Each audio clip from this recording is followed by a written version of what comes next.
नमस्कार, आप देख रहे हैं कैपिटल टीवी उत्तर प्रदेश और मैं आपके साथ युधिष्ठिर उपाध्याय। यूपी में होने वाले विधानसभा चुनाव को लेकर अलग अलग पार्टियों के नेता अपनी जीत के लिए अपने अपने हिसाब से भविष्यवाणी करने में लगे हुए हैं। हाल ही में सपा मुखिया अखिलेश यादव ने कहा था कि उनकी पार्टी उत्तर प्रदेश के विधानसभा चुनाव में 400 सीटें जीतेगी और बीजेपी को सत्ता छोड़नी पड़ेगी। वहीं पिछली बार 312 सीटें जीत चुकी बीजेपी इस बार उस रिकॉर्ड को तोड़ने का दावा कर रही है। मुख्यमंत्री योगी आदित्यनाथ ने कहा है कि उनकी पार्टी इस बार रिकॉर्ड तोड़ेगी और 350 सीटें जीतेगी। तो उत्तर प्रदेश विधानसभा के एक दिन के विशेष सत्र में अपना भाषण देते हुए सीएम योगी ने ऐसी बात कह दी कि विरोधी भी तिलमिला जाएंगे।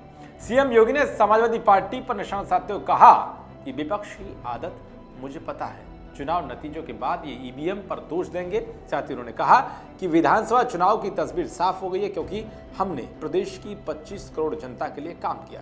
एक बार आप भी सुनिए जब सीएम योगी ने तंजिया लहजे में समाजवादी पार्टी को जमकर धोआ। विधानसभा चुनाव या लोकसभा चुनाव में जब जनता अपना फैसला सुनाती तो फिर ईवीएम को दोषी ठहराते हैं। तो मैं मानता था कि आखिर हमारे नेता विरोधी दल कुछ तो कहेंगे और उन्होंने वही कहा जो कहना चाहिए था। मुझे लगता है कि 2022 के विधानसभा चुनाव की तस्वीर भी सामने आ चुकी है।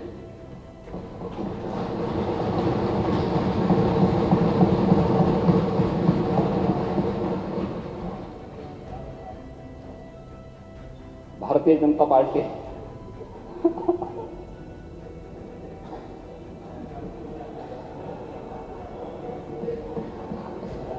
अब देखिए इतनी बड़ी बात आपकी आज्ञा मान गए।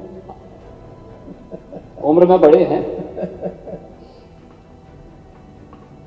और नहीं, सही मैं बता रहा हूं कि मुझे आपके स्वास्थ्य की चिंता होती है कभी कभी,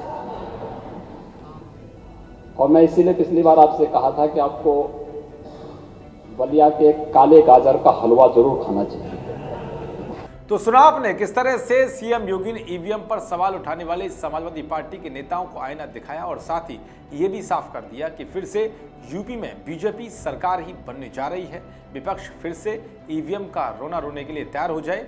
खैर, ये तो विपक्ष की एक आदत सी बन गई है कि जब उनकी किसी प्रदेश में सरकार बनती है तो वो ईवीएम पर सवाल नहीं उठाते, लेकिन जैसे ही किसी भी राज्य में बीजेपी को जनता का भरपूर समर्थन मिलता है और प्रचंड जीत के साथ सरकार बनती है तो विपक्ष तुरंत ईवीएम पर ठीकरा फोड़ने के लिए सामने आ जाता है। देखते रहिए कैपिटल टीवी उत्तर प्रदेश। नमस्कार।